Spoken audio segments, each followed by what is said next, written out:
नमस्कार दोस्तों, GPS physics online classes में आप सभी का स्वागत है। आज हम यहाँ पर आरबीएससी बोर्ड का जो सेकंड चैप्टर है उस सेकंड चैप्टर के अंदर गाउस का नियम पढ़ेंगे। यानी आज हमको गाउस का नियम पढ़ना है। सबसे पहले छात्रों, आपको गाउस के नियम के बारे में ठीक रूप से समझना है और उसके बाद में आपको नोट करना है। तो सबसे पहले हम ये देखेंगे कि गाउस का नियम क्या होता है और गाउस का जो नियम होता है ये कब लागू होता है। अगर अपने पास कोई काल्पनिक बंद पृष्ठ है तो उस काल्पनिक बंद पृष्ठ पर गाउस का नियम लागू होगा। यानी यदि हम किसी बंद पृष्ठ से निर्गत फ्लक्स का मान अगर हमको ज्ञात करना है तो उस फ्लक्स का मान ज्ञात करने के लिए हम कौन से नियम का उपयोग करेंगे मित्रों? गाउस के नियम का उपयोग करेंगे। यानी आपको सबसे पहले ये ज्ञात होना चाहिए कि गाउस का नियम का जो उपयोग है वो केवल बंद पृष्ठ पर ही किया जाएगा। यानी किसी खुले पृष्ठ से निर्गत फ्लक्स का जो मान होगा वो हम गाउस के नियम से ज्ञात नहीं कर पाएंगे। तो इसलिए सबसे पहले आपको क्या ध्यान रखना है मित्रों कि गाउस का नियम केवल और केवल बंद पृष्ठ पर ही लागू होता है।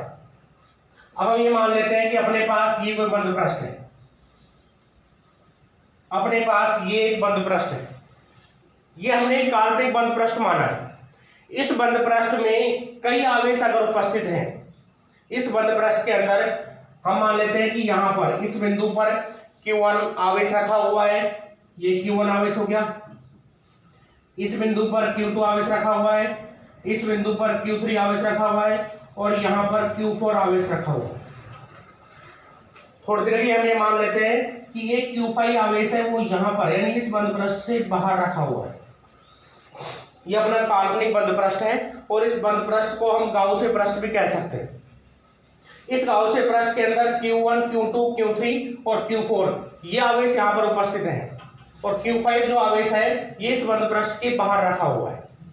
तो अब हमको यहां पर ये देखना है कि इस बंद पृष्ठ से कितना फ्लक्स निर्गत होगा। यानी इस बंद पृष्ठ से कितना विद्युत फ्लक्स निर्गत होगा या फिर इस बंद पृष्ठ से कितना जो फ्लक्स है वो संबद्ध होगा। संबद्ध या निर्गत दोनों का मतलब एक ही है। हम जानते हैं, अगर विद्युत फ्लक्स की परिभाषा देखें, पहले आपको समझना है उसके बाद में आपको नोट करना है। जो चीजें आपको नोट करनी है वो आपको पीडीएफ फाइल के अंदर मिल जाएगी। अगर हम विद्युत फ्लक्स देखें, विद्युत फ्लक्स की अगर परिभाषा देखें तो विद्युत फ्लक्स की परिभाषा से फाई का जो मान होता है वो समाकलन E vector dot D A vector होता है। ये हम पहले पढ़ चुके हैं। अगर पृष्ठ कैसा है मित्रों? बंद है तो बंद पृष्ठ के लिए यहां पर एक गोला और लगा देते हैं। यानी किसी भी बंद पृष्ठ से निर्गत जो फ्लक्स होता है फाई बराबर integral E vector dot D A vector होता है। ये हम पहले पढ़ चुके हैं। ये विद्युत फ्लक्स की परिभाषा से हम जानते हैं। अब यहाँ पर गाउस का नियम अगर लगाया जाता है मित्रों, यदि यहाँ पर गाउस का नियम यदि हम लगाते हैं तो इस बंद पृष्ठ से या फिर इस गाउसीय पृष्ठ से निर्गत जो फ्लक्स का मान होगा ये अपना गाउसीय पृष्ठ है। ये कैसा पृष्ठ है बच्चों? ये गाउसीय पृष्ठ है। तो इस गाउसीय पृष्ठ से कितना फ्लक्स निर्गत होगा उसका मान हमको गाउस के नियम से ज्ञात करना होता है। तो इस गाउस के नियम से या फिर इस गाउसीय पृष्ठ से निर्गत या संबद्ध जो फ्लक्स होता है उस फ्लक्स का जो मान है, उस फ्लक्स का जो मान है यानी फाई का जो मान होता है इस बंद पृष्ठ में उपस्थित कुल आवेश। यानी ये जो अपने पास बंद पृष्ठ है इस बंद पृष्ठ के अंदर कितना टोटल आवेश है। सबसे पहले हम यहाँ पर इन सभी आवेशों का योग करके यानी इन सभी आवेशों का बीजगणितीय योग करके कुल आवेश का मान ज्ञात करेंगे, यानी नेट आवेश का मान ज्ञात करेंगे। तो यहां पर जो नेट आवेश होगा वो कितना हो जाएगा मित्रों? Sigma Q. यानी यहां पर समेशन क्यू नेट आवेश हो जाएगा। और नेट आवेश का मान ज्ञात करने के बाद में अगर ये गाउसीय पृष्ठ निर्वात के अंदर रखा हुआ है, अगर ये गाउसीय पृष्ठ निर्वात के अंदर है तो निर्वात की जो विद्युतशीलता होती है उस निर्वात की विद्युतशीलता को हम किससे रिप्रेजेंट करते हैं? एप्सिलॉन नॉट से। यानी अगर किसी गाउसीय पृष्ठ के अंदर उपस्थित जो कुल आवेश है उसमें निर्वात की विद्युतशीलता का अगर भाग दे दिया जाता है तो निर्वात की विद्युतशीलता का भाग देने पर जो मान प्राप्त होता है वो मान किसका होता है बच्चों? वो मान विद्युत फ्लक्स का होता है। और यही अपना कौन सा नियम होता है? गाउस का नियम होता है। यानी किसी भी बंद पृष्ठ से निर्वात के अंदर अगर कोई बंद पृष्ठ रखा हुआ है तो उस बंद पृष्ठ से निर्गत जो फ्लक्स होगा, यानी इस बंद पृष्ठ से कितना फ्लक्स बाहर निकलेगा, या फिर इस बंद पृष्ठ से निर्गत या इस बंद पृष्ठ से संबद्ध जो फ्लक्स होगा, उस फ्लक्स का जो मान होता है, उस फ्लक्स का जो मान होगा वो इस बंद पृष्ठ में उपस्थित कुल आवेश तथा निर्वात की विद्युतशीलता का जो अनुपात होता है उसके कैसा होता है मित्रों, बराबर होता है। और इसी को हम क्या कहते हैं, इसी को हम गाउस का नियम कहते हैं। यानी अपना जो गाउस का नियम होगा वो क्या हो जाएगा, निर्वात के अंदर अगर ये गाउसीय पृष्ठ निर्वात के अंदर अगर रखा हुआ है, यानी निर्वात के अंदर किसी काल्पनिक बंद पृष्ठ, चाहे तो इसको आप काल्पनिक बंद पृष्ठ बोल दो, चाहे आप इसको गाउसीय पृष्ठ बोल दो, यानी निर्वात के अंदर किसी गाउसीय पृष्ठ से निर्गत जो कुल फ्लक्स होगा उसका मान उस गाउसीय पृष्ठ में उपस्थित कुल आवेश तथा निर्वात की विद्युतशीलता के अनुपात के कैसा होता है मित्रों, बराबर होता है। और इसी को हम क्या कहते हैं, इसी को हम गाउस का नियम कहते हैं। अब यहां पर अगर यहां पर ये अपने पास 5 आवेश है, लेकिन 5 आवेशों में से Q5 जो आवेश है वो इस गाउसीय पृष्ठ से बाहर है, तो जब भी आप कुल आवेश का मान ज्ञात करोगे तो कुल आवेश का मान ज्ञात करने के लिए केवल आप उन्हीं आवेशों को लोगे जो आवेश इस गाउसीय पृष्ठ के अंदर है। यानी ये Q5 जो आवेश होगा उसका मान आप यहां पर काउंट नहीं करोगे, यानी इस गाउसीय पृष्ठ के अंदर जितने आवेश हैं उन सभी आवेशों का आप बीजीय योग करोगे, Q5 को यहां पर छोड़ दोगे। यानी Q5 यहां पर विद्युत फ्लक्स, Q5 के कारण यहां पर कोई विद्युत फ्लक्स संबद्ध नहीं होगा। अब वो क्यों नहीं होगा वो आप समझिए। Q5 से विद्युत क्षेत्र उत्पन्न होगा और Q5 के कारण विद्युत बल रेखाएं जो होंगी वो इस गाउसीय पृष्ठ के अंदर प्रवेश करेंगी। मान लेते हैं यहां से कोई बल रेखा इस गाउसीय पृष्ठ के अंदर जाती है, लेकिन अगर यहां से इस Q5 आवेश से जितनी बल रेखाएं इस गाउसीय पृष्ठ के अंदर जाती हैं उतनी बल रेखाएं इस गाउसीय पृष्ठ से बाहर निकल जाती हैं। तो गाउसीय पृष्ठ के अंदर आने वाली बल रेखाओं की संख्या, गाउसीय पृष्ठ से बाहर निकलने वाली बल रेखाओं की जो संख्या होगी इस Q5 के कारण वो सब कैसे होंगी, बराबर होंगी। तो इस Q5 के कारण इस गाउसीय पृष्ठ से निर्गत फ्लक्स का मान कितना हो जाएगा मित्रों, 0 हो जाएगा। तो इस Q5 आवेश को आप नहीं लोगे, बाकी ये जो 4 आवेश है इनका आप बीजीय योग करोगे, इनका बीजीय योग करके आप सिग्मा Q का मान ज्ञात करोगे, फिर उसमें निर्वात की जो विद्युतशीलता होती है उसका आप क्या दोगे मित्रों, भाग दोगे, और भाग दे करके किसका मान ज्ञात कर लोगे, विद्युत फ्लक्स का मान ज्ञात कर लोगे। यानी यहां पर अगर परिभाषा देखें गाउस के नियम की, तो गाउस के नियम के अनुसार निर्वात में किसी बंद पृष्ठ से निर्गत कुल विद्युत फ्लक्स का जो मान होता है वह उस बंद पृष्ठ में या उस काल्पनिक बंद पृष्ठ में उपस्थित आवेशों का बीजीय योग या कुल आवेश बोल सकते हो, उपस्थित आवेशों का बीजीय योग तथा निर्वात की जो विद्युतशीलता होती है उसके अनुपात के कैसा होता है मित्रों, बराबर होता है। और इसी को हम क्या कह सकते हैं, इसी को हम गाउस का नियम कह सकते हैं। यानी ये अपना क्या हो जाएगा, गाउस का नियम हो जाएगा। तो आपको यहां पर क्या लिखना है, अगर हमको गाउस का नियम लिखना है तो गाउस के नियम में आप क्या लिखोगे, सबसे पहले गाउस के नियम में आपको ध्यान क्या रखना है कि जब भी गाउस के नियम के द्वारा हम विद्युत फ्लक्स का मान ज्ञात करेंगे तो विद्युत फ्लक्स का मान ज्ञात करने के लिए हमको एक काल्पनिक बंद पृष्ठ की कल्पना करनी होगी। बंद पृष्ठ की आकृति आप अपने हिसाब से कैसे भी ले सकते हैं, ठीक है मित्रों। तो सबसे पहले यहाँ पे काल्पनिक बंद पृष्ठ जिसको हम गाउसीय पृष्ठ कहते हैं उस गाउसीय पृष्ठ की कल्पना करोगे, और गाउसीय पृष्ठ पर आप क्या लगाओगे, फिर गाउसीय पृष्ठ पर आपको फिर गाउस का नियम लगाना है। यानी जो गाउस का नियम होता है वो केवल बंद पृष्ठ पर ही लागू होता है, खुले पृष्ठों पर गाउस का नियम लागू नहीं होगा, ठीक है मित्रों। तो गाउस का नियम हमको लिखना है, एक बार आप दोबारा समझिए। अगर ये अपने पास कोई पिंड है, ठीक है, इस पिंड पर हमने ये गाउसीय पृष्ठ माना है, इस पिंड के अंदर या इस निकाय के अंदर Q1, Q2, Q3 और Q4 ये 4 आवेश हैं। इन चारों आवेशों के कारण इस गाउसीय पृष्ठ से निर्गत कुल विद्युत फ्लक्स का मान हमको ज्ञात करना है। यानी अपने पास ये जो चारों आवेश हैं, इन चारों आवेशों के निकाय से निर्गत जो विद्युत फ्लक्स होगा उसका मान हम ज्ञात करेंगे। तो गाउस का नियम क्या होता है, ये जो पिंड है या फिर ये जो निकाय है ये निर्वात के अंदर रखा हुआ है। किसमें रखा हुआ है मित्रों, निर्वात में रखा हुआ है। तो यहां पर निर्वात में किसी काल्पनिक बंद पृष्ठ जिसको आप गाउसीय पृष्ठ बोलते हैं, निर्वात में किसी काल्पनिक बंद पृष्ठ से निर्गत कुल विद्युत फ्लक्स का जो मान है, यानी कुल विद्युत फ्लक्स जो होता है वह उस बंद पृष्ठ या उस काल्पनिक बंद पृष्ठ में उपस्थित कुल आवेश, कुल आवेश का मतलब क्या होगा मित्रों, बीजगणितीय योग आवेशों का कुल आवेश तथा निर्वात की विद्युतशीलता यानी एप्सिलॉन नॉट के अनुपात के कैसा होता है, बराबर होता है। और इसी को आप क्या कहोगे, इसी को आप गाउस का नियम कहोगे। तो यहां पर गाउस का नियम क्या होगा, मैं लिखता हूं, आप साथ साथ लिखिए। निर्वात में किसी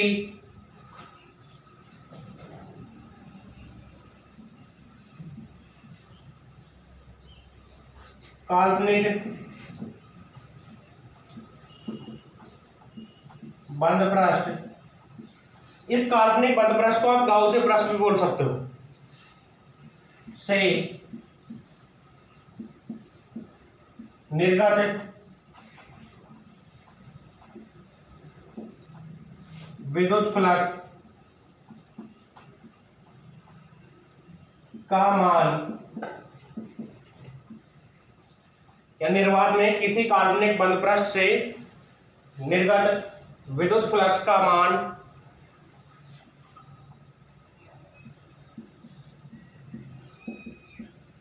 उस बंद पृष्ठ में उपस्थित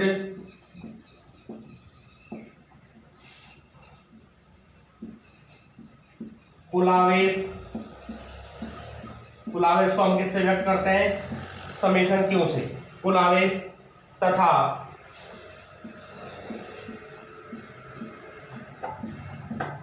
निर्वात की विद्युतशीलता तथा निर्वात की विद्युतशीलता, निर्वात की विद्युतशीलता को हम किससे रिप्रेजेंट करते हैं मित्रों, एप्सिलॉन नॉट के अनुपात के बराबर होता है। यानी यहां पर ये जो अपने पास गाउसीय पृष्ठ है, इस गाउसीय पृष्ठ से निर्गत जो फ्लक्स होगा, उस फ्लक्स का जो मान है, फ्लक्स को हम किससे रिप्रेजेंट करते हैं, फाई से। फाई का जो मान होगा वो समीशन क्यू बटे एप्सिलॉन नॉट के बराबर होगा। और ये अपना क्या कहलाता है मित्रों, इसी को हम गाउस का नियम कहते हैं, इसी को हम क्या कहते हैं, गाउस का नियम कहते हैं। यानी फाई का जो मान होता है वो समीशन क्यू बटे एप्सिलॉन नॉट के बराबर होगा। और ये अपना क्या कहलाएगा मित्रों, ये अपना गाउस का नियम कहलाएगा। तो आपको ये नोट करना है कि निर्वात में किसी काल्पनिक बंद पृष्ठ, इस काल्पनिक बंद पृष्ठ के स्थान पर आप गाउसीय पृष्ठ भी लिख सकते हो, किसी काल्पनिक बंद पृष्ठ से निर्गत विद्युत फ्लक्स का जो मान होता है उस बंद पृष्ठ में उपस्थित कुल आवेश, यानी कुल आवेश का मतलब क्या है, यहाँ पर सभी आवेशों का बीजगणितीय योग है। यानी उस बंद पृष्ठ में उपस्थित कुल आवेश तथा निर्वात की जो विद्युतशीलता होती है, यानी एप्सिलॉन नॉट के अनुपात के कैसा होता है, बराबर होता है। और इसी को हम क्या कहते हैं मित्रों, इसी को गाउस का नियम कहते हैं। ये अपना गाउस का नियम हो जाएगा। अब यहाँ पर ये जो गाउस का नियम होता है, गाउस का नियम केवल बंद पृष्ठ पर ही लागू होगा। यानी गाउस का जो नियम होगा ये केवल और केवल बंद पृष्ठ पर ही लागू होगा, ये आपको ध्यान रखना है। खुले पृष्ठ पर गाउस का नियम बिल्कुल भी लागू नहीं होगा। इसके बाद में हमको ये समझना है कि ये जो फ्लक्स का मान है ये किन किन चीजों पर निर्भर करता है या फिर किन किन चीजों पर निर्भर नहीं करता है।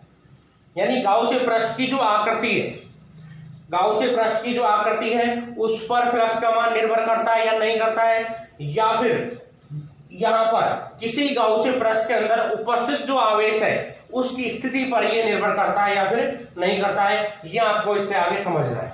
यानी कि केवल आपको ये गाउस का नियम लिखना है और इसका सूत्र फाई बराबर हो जाएगा सिग्मा क्यू बटे एप्सिलॉन नॉट।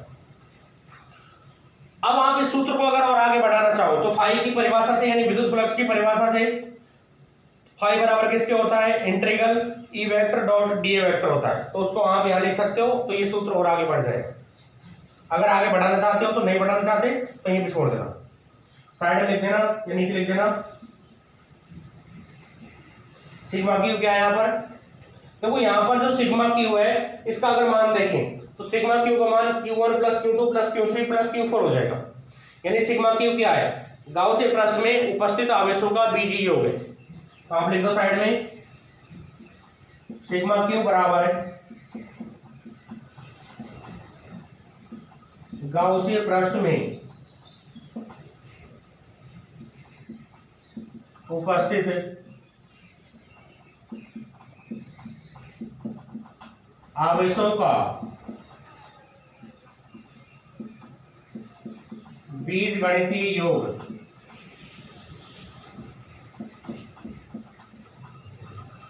आवेश कैसी राशि है मित्रों? आवेश अदिश राशि है, और जब भी अदिश राशियों का टोटल करते हैं तो कौन सा योग आता है? बीजगणितीय योग या फिर बीजीय योग। ठीक है। और एप्सिलॉन नॉट क्या है? ये क्या है मित्रों? ये निर्वात की विद्युतशीलता है। यह निर्वात की विद्युतशीलता।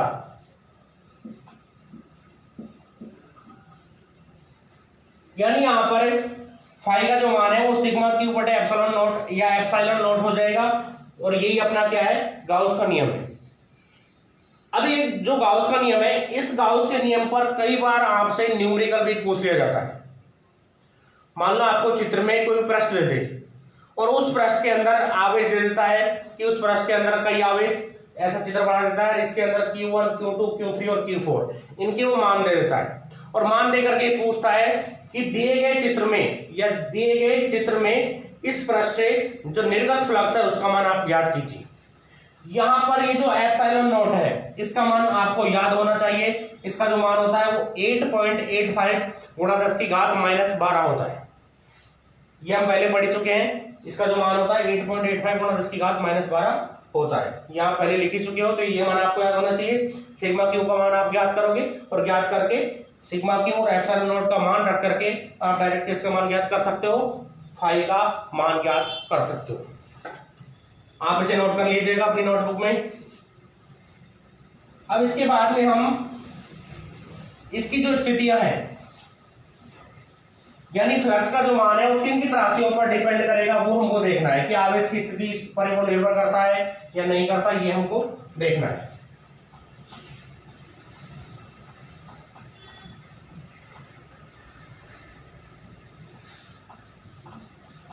अब हमको ये समझना है कि फ्लक्स आवेश की स्थिति पर या फिर जो पृष्ठ है उस पृष्ठ की आकृति पर निर्भर करता है या नहीं करता है। ये केवल आपको समझना है, बाकी आपको नोट नहीं करना है। ठीक है। मान लेते हैं ये अपना एक गाउसीय पृष्ठ है। इस गाउसीय पृष्ठ के अंदर Q1 आवेश यहां पर रखा हुआ है। ठीक है। ये दूसरा गाउसीय पृष्ठ है, इसमें Q आवेश मान लेते हैं, और इसमें Q आवेश यहां बीच में रखा हुआ है। यानी सबसे पहले हम ये समझेंगे कि फ्लक्स का जो मान है ये आवेश की स्थिति पर डिपेंड करता है या नहीं करता है। अब ये जो Q1 आवेश है, इस Q1 आवेश के कारण जो भी विद्युत क्षेत्र होगा, उस विद्युत क्षेत्र की जो विद्युत बल रेखाएं होंगी वो इस पृष्ठ से बाहर निकलेंगी। पॉजिटिव आवेश है और बल रेखाएं पॉजिटिव आवेश से बाहर की ओर होती हैं। बल रेखाएं पॉजिटिव आवेश से बाहर तरफ निकलती हैं, तो इस आवेश के कारण बल रेखाएं इस प्रकार से निकलेंगी।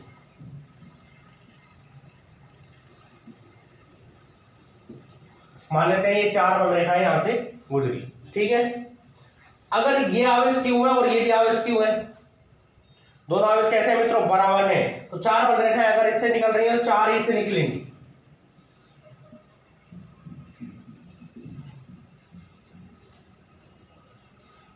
ये 4 बल रेखाएं इससे निकलेंगी। फ्लक्स क्या होता है? किसी पृष्ठ से गुजरने वाली विद्युत बल रेखाओं की संख्या को फ्लक्स कहते हैं। तो इस पृष्ठ से भी 4 बल रेखाएं बाहर जा रही हैं और इस वाले पृष्ठ से भी 4 बल रेखाएं बाहर जा रही हैं।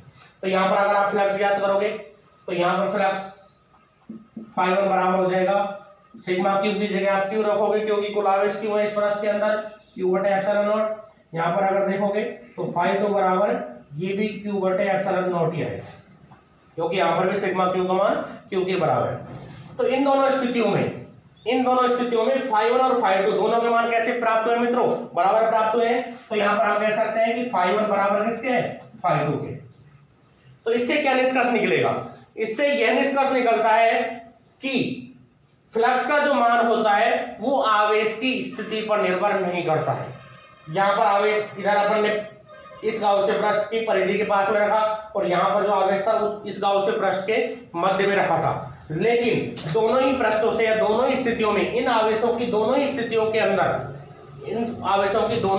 के अंदर जो फ्लक्स का जो मान है वो कैसा प्राप्त हुआ था, अपन को बराबर प्राप्त हुआ था। तो इससे हम ये स्पष्ट कर सकते हैं कि विद्युत फ्लक्स का जो मान होता है वह आवेश की स्थिति पर, यानी गाउसियन पृष्ठ के अंदर आवेश की जो स्थिति होती है उस पर निर्भर नहीं करता है।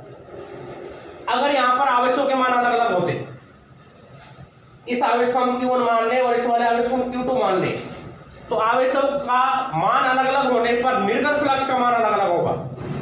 यहाँ आपको याद होना चाहिए, यहाँ आपको ये ध्यान रखना है यहाँ पर कि आवेशों का मान अगर अलग अलग आप कर देते हो, यहाँ पर Q1 आवेश कर देते हो, यहाँ पर Q2 आवेश कर देते हो, तो Q1 और Q2 करने पर तो फ्लक्स का जो मान है वो क्या हो जाएगा मित्रों, बदल जाएगा। मान लो पहली स्थिति होगी, सेकंड स्थिति में आप क्या करो, यहाँ पर Q1 आवेश कर दो और यहाँ पर Q2 आवेश कर दो। तो अब यहाँ पर φ1 बराबर हो जाएगा Q1/ε0, ठीक है। यहाँ पर φ2 बराबर किसके हो जाएगा मित्रों, Q2/ε0। तो अब ये φ1 φ2 बराबर है क्या, आवेश अगर बदलते जाते हैं तो आवेश बदलने पर फ्लक्स बदल जाएगा, यानी विद्युत फ्लक्स का जो मान है वो आवेश के मान पर निर्भर करता है। आवेश का जो मान है यानी आवेश का जो परिमाण है उस पर तो निर्भर करेगा, लेकिन आवेश की जो स्थिति होगी उस पर वो बिल्कुल भी निर्भर नहीं करेगा, ठीक है। तो इस स्थिति में फ्लक्स कैसा होगा, अलग अलग होगा, बराबर नहीं होगा। यहाँ पर φ1 होगा तो यहाँ पर φ2 होगा। φ1 का मान यहाँ पर Q1/ε0 है, यहाँ पर φ2 का मान Q2/ε0 प्राप्त होगा। तो अगर आवेश अलग अलग है तो फ्लक्स भी अलग अलग होगा। अगर आवेश समान है, आवेश कैसे हैं, बराबर है, तो फ्लक्स का जो मान होगा वो आवेश की स्थिति पर निर्भर नहीं करेगा। ये अपन ने केवल समझाने के लिए बताया है, बाकी आपको गाउस का नियम में जो परिभाषा लिखाई थी, सूत्र लिखा था, वो ही लिखना है, ये आपको उतारने नहीं है, केवल आपको समझना है। अब यहाँ पर हम एक स्थिति और देखते हैं। हम मान लेते हैं कि ये गाउसियन पृष्ठ है, इस गाउसियन पृष्ठ के अंदर क्यों आवेश रखा हुआ यहाँ, ठीक है। अब गाउसियन पृष्ठ की जो आकृति है उसको हम बदल देते हैं। गाउसियन पृष्ठ आप कैसा भी ले सकते हो, अपने हिसाब से आप कैसा भी गाउसियन पृष्ठ की कल्पना कर सकते हो, केवल आवेश उसके अंदर आ जाना चाहिए। तो यहाँ पर ये दूसरा गाउसियन पृष्ठ हो गया, इसके अंदर भी क्यों आवेश, यानी पहली स्थिति में तो हमने क्या कहा था कि विद्युत फ्लक्स का जो मान है वो आवेश की स्थिति पर निर्भर नहीं करता है, आवेश के मान पर निर्भर करता है।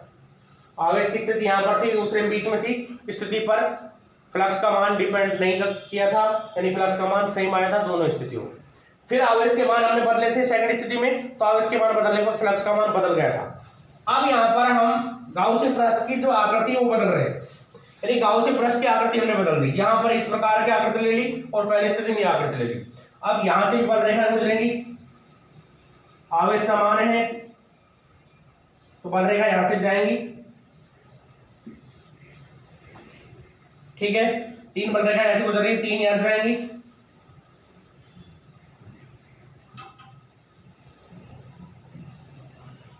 इस स्थिति में अगर फ्लक्स आप याद करोगे तो φ1 बराबर कैसा आएगा, कुल आवेश कितना है इस गाउसियन पृष्ठ के अंदर, Q है, तो φ1 बराबर Q/ε0 आ जाएगा।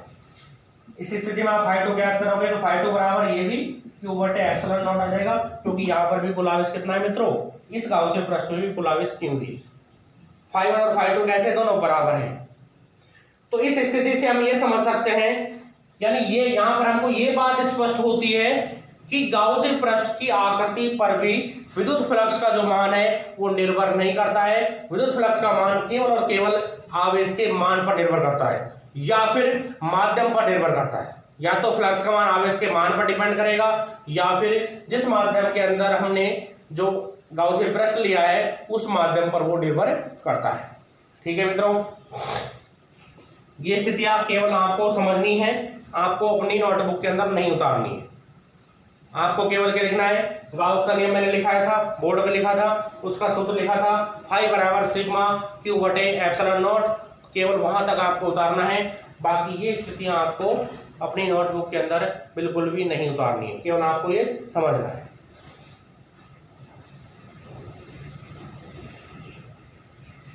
अब यहां पर हमारे पास दो तीन बिंदु हो गए, यानी यहां पर क्या क्या निष्कर्ष निकले हैं। पहला निष्कर्ष क्या निकला था? पहला निष्कर्ष क्या है मित्रों? पहला निष्कर्ष है कि किसी भी पृष्ठ से निर्गत किसी गाउसियन पृष्ठ से निर्गत जो विद्युत फ्लक्स का जो मान होता है वो आवेश की स्थिति पर निर्भर नहीं करता है, केवल आवेश के मान पर निर्भर करता है। दूसरा निष्कर्ष क्या था अपना? सेकंड निष्कर्ष क्या था कि गाउसियन पृष्ठ की आकृति को बदलने पर, गाउसियन पृष्ठ की आकृति को अगर बदल दिया जाए तो आकृति को बदलने पर फ्लक्स का मान अपरिवर्तित रहता है। यानी हम कह सकते हैं कि विद्युत फ्लक्स का जो मान है वो गाउसियन पृष्ठ की आकृति पर भी निर्भर नहीं करता है। तो विद्युत फ्लक्स का जो मान है वो किस पर डिपेंड करता है? केवल, यानी किस पर निर्भर करता है? पहली बात किस पर निर्भर करेगा? गाउसियन पृष्ठ के अंदर उपस्थित आवेश पर। और दूसरी सेकंड किस पर डिपेंड करेगा? वहां पर उपस्थित जो माध्यम है उस माध्यम की विद्युतशीलता पर, उस पर निर्भर करेगा। यानी उस माध्यम पर डिपेंड करेगा, बाकी ना तो आवेश की स्थिति पर निर्भर करता है और ना ही गाउसियन पृष्ठ की आकृति पर वो निर्भर करता है। ठीक है,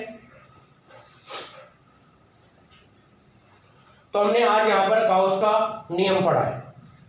तो गाउस का जो नियम है, इस गाउस के नियम में आपको केवल नियम लिखना है, उसका सूत्र लिखना है, और सूत्र लिखने के बाद में ये जो स्थितियां हमने लिखी हैं ये केवल हमको समझनी है, बाकी इनको नोट नहीं करना है। और एक बात आपको जो मैं ध्यान रखनी है वो क्या ध्यान रखोगे कि जब भी गाउस का नियम लगाया जाएगा तो एक हम गाउसियन पृष्ठ की, एक गाउसियन बंद पृष्ठ की क्या करेंगे मित्रों? कल्पना करेंगे। यानी बंद जो काल्पनिक पृष्ठ होगा उसे हम गाउसियन पृष्ठ कहते हैं, और उस गाउसियन पृष्ठ के बिना हम गाउस का नियम नहीं लगा सकते हैं। तो मेरे हिसाब से आपको ये गाउस का नियम समझ में आ गया होगा। अगर आपको हमारी ये वीडियो पसंद आई है तो आप इसे लाइक करें, साथ में हमारे चैनल को सब्सक्राइब करें। धन्यवाद।